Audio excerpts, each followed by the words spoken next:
What's cracking, everybody? This is the KhaosDubz channel. I'm your host, Chaos, and today we're going to talk about 4 off-grid power solutions. Let's get started.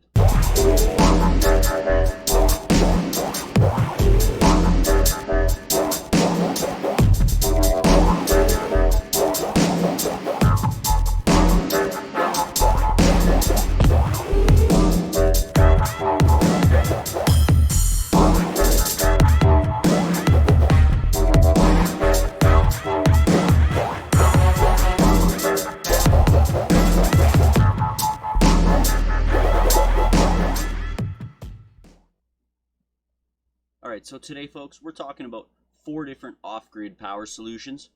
And with these times of turmoil, it may come in handy sooner than later. I mean, I hope not. We're being told that the power will be staying on, so that's important. And hopefully the internet will be staying up as well. That's going to be really important. First, I'd like to talk about just a little bit of basics, Power 101, basically AC versus DC. So AC, alternating current, that's what's in your house. It's different than direct current. I'm not going to get super into detail about that today.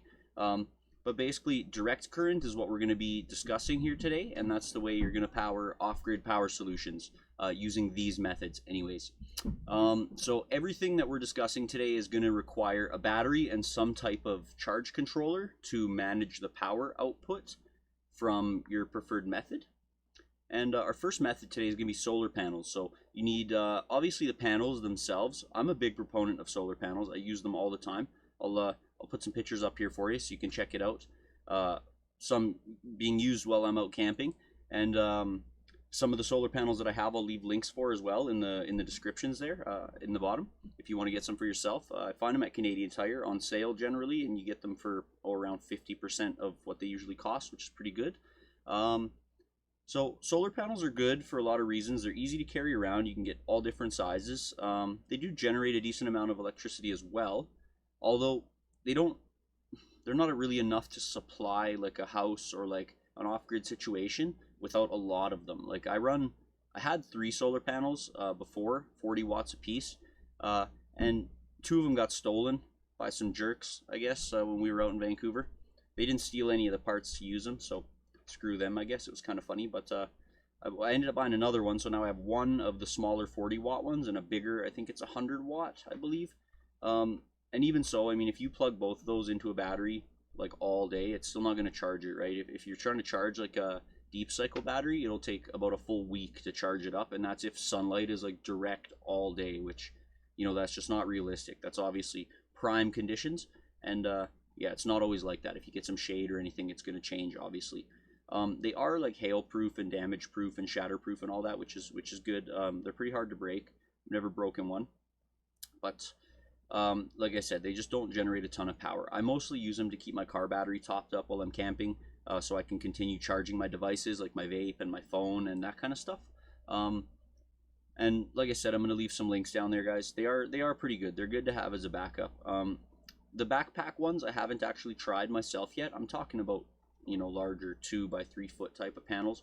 I've heard some things about the backpack ones. I've seen them on sale here and there. They seem pretty interesting. I don't want to really make a comment on them about their validity until I actually try them. So as far as the controller goes, so with a solar panel, you get the panel and you get some wire, and you need a battery separately, as I discussed there. Deep cycle RV batteries are probably your best bet, but they are very heavy.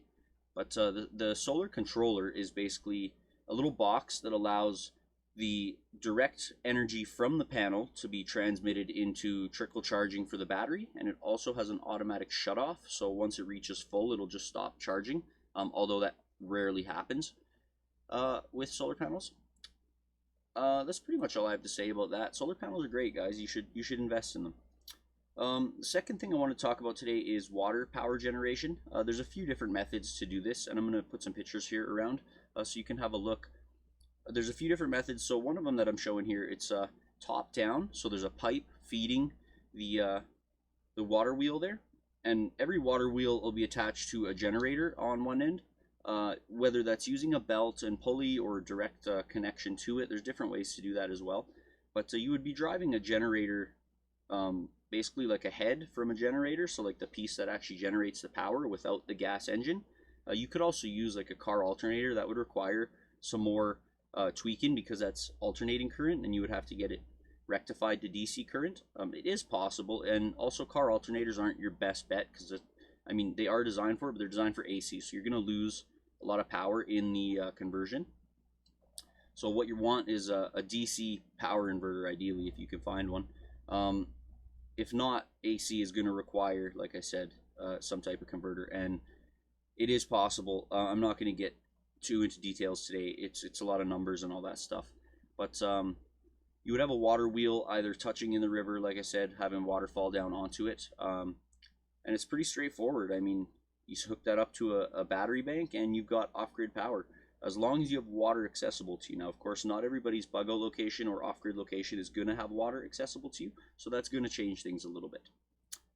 The third I want to talk about today is hand crank power. So you can get different sizes of power for hand cranks, whether that be tiny ones that are, you know, this big to charge your phone. And I'm going to leave a note for you guys right here. Those phone charger ones will only charge like small phones, like iPhone 4s and that kind of stuff. If you're using like, you know, a Note 9 or like an iPhone Plus or whatever, they just won't charge it because they require a lot more power, hence the bigger charging bricks that plug into the wall.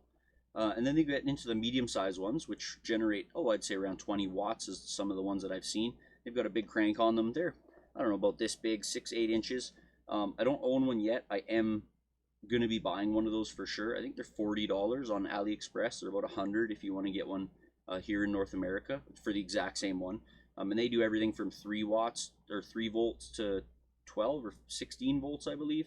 They have a little adjuster on them, so you can charge everything from low voltage stuff to you can even boost your car with it. It would take a while, but it's definitely possible. And then they have bigger ones, which are designed to boost your car, so they're going to be, you know, quite a bit larger and heavier than the portable 20-watt one I'm mentioning. But, you know, within a couple minutes, the thing will have enough juice to boost your car.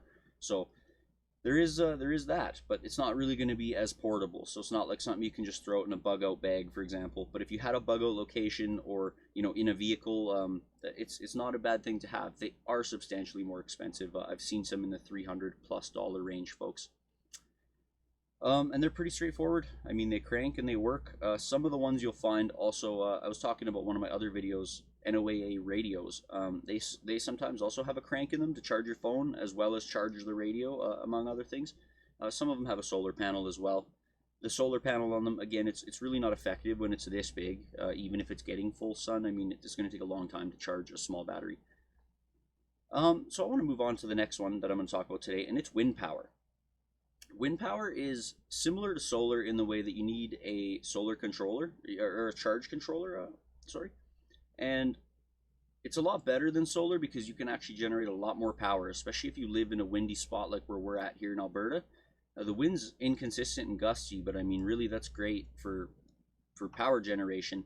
100-kilometer-an-hour consistent wind is not good for power generation, right? You'll rip your windmill apart and you'll end up breaking internal parts and all that stuff.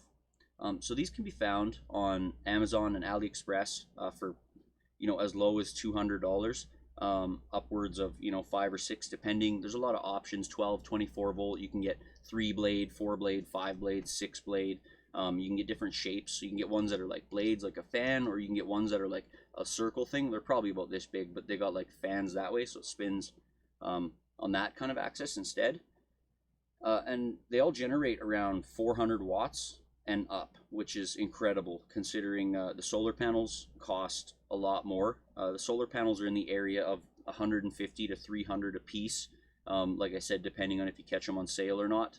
And you need more than one versus one windmill, which you can find for as low as $200. And I'm going to leave links in the description for AliExpress where you can find them. Again, I don't own one personally yet, but a few things that you need to know about them before investing in a windmill, folks, is you need a 18 to 20 foot pole. So generally that would probably come in sections to be somewhat portable at least. And then you would need guidelines to hold it up, and it would need to be mounted into the ground or on a cement type of pad to hold it down. Obviously guidelines are necessary, especially if it's not cemented into the ground. So portability is a bit of an issue with the windmill, hence why I haven't got one myself yet, because I do a lot of camping and moving around, and I haven't really figured out a way to mount a 20-foot pole uneven ground in the bush without it being jammed into the ground 3 or 4 feet. So if you have any suggestions on that, folks, let me know in the comments, because I'd like to definitely give that a shot once I figure out a solution. And yeah, with the windmills, the charge controller, like I said, it's basically the same thing. You got to plug it in through the controller so it keeps the voltage regulated at a proper voltage for charging, and it will stop when overcharging. Some of the charge controllers that I found are pretty cool. They do solar on one side and wind on the other side. They're around $120 to $150 for a basic one. But ideally, that would be really what I want, because that way I could have 2 separate power sources feeding one controller and 1 set of wires to the battery. The way I'm doing it now, each panel needs its own set of wires to the battery with little alligator clips. So it kind of makes a mess of wires, and there's wires to trip on all over the place. I mean, there's always going to be wires, but I just feel like that would be a little bit easier personally. And I mean, that really wraps up the main things that I wanted to talk about today. These are all little things that you can definitely look into a little more, but I do have a bonus for you guys. So I do want to talk about that, and this is something that a lot of people may have never heard of. So before I get to this, leave a like in the bottom there, and subscribe to my channel, guys, because you might like this, and this one might save your life in the end. So the bonus here is gasifiers. If you've never heard of a wood gasifier, you may have seen it on shows like Mountain Men. Eustace has got one on his truck there, and basically it uses burning wood to generate wood gas, which will work in an internal combustion engine, believe it or not. Now, from my research, you're only working at about 30% of the efficiency of a gas engine, which is terrible, because a gas engine is only like, I think, 15 or 20% efficient to begin with.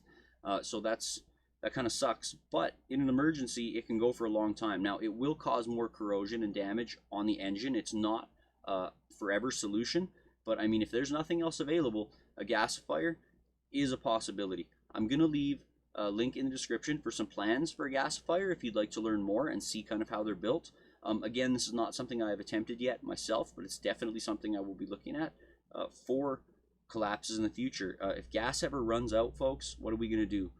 I mean, yeah, electric is a possibility, but we're really not there yet with battery technology. And again, solar panels just don't really do it. So we're not at a point where you can travel, extended distances in an electric car without having some infrastructure for refueling. But yeah, so with a gasifier, like I said, folks, it's something that can be done in an emergency situation, and it's pretty freaking neat. It is somewhat complicated, but they do work, and Mountain Men proves that, folks. You'll hear some people saying, "Oh, it doesn't work." Well, it definitely works. There's definitely proof, and I'm going to leave some for you in the links at the bottom. Thank you for tuning in today, folks. I hope this has helped you along your journey of learning and getting more prepared for emergencies. I'm not trying to turn this channel into a disaster preparedness prepper type of channel. It just happens to be the situation we're in right now, folks, and I have some knowledge to share on it, so I figured what better way than spread it all. So again, thanks for tuning in, and we'll catch you in the next one. Thanks for watching, everybody, and if you want to stay up to date with the latest content and see more from me, make sure you like, subscribe, and leave a comment down in the bottom there. Catch you next time.